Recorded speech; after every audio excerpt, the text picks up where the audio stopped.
Sorry in advance because my Tagalog is still not good. But natututo mag-Tagalog araw-araw. Pero mahirap talaga.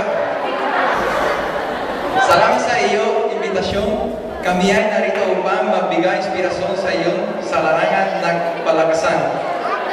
Sana ay iyong ipagpatuloy ang ganito magpatitipong upang mas lalo mapalakas ang ating sport. Ay, nako, grabe! Sorry, I can't speak like Carly, but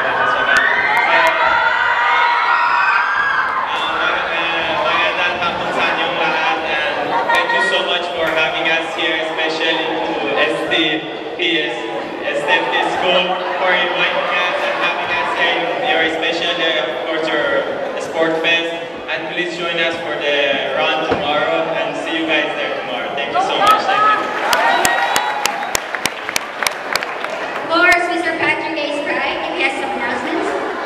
Thank you for inviting us. Tayo sa Tacloban. Next month, invite ko kayo manood kayo ng major tournament namin, Challenge Cup. Ito yun, tayo yung mag-host sa Pilipinas sa March 22 to 26 sa Rizal Stadium.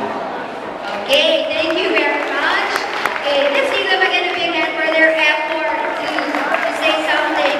They arrived at this lunchtime, they had a press con, and they haven't even checked into their hotel yet. They're very tired, but they're here with us now. And because, of course, they're the Aztals, they play very good football. Again, let's give a big hand for the Aztals players.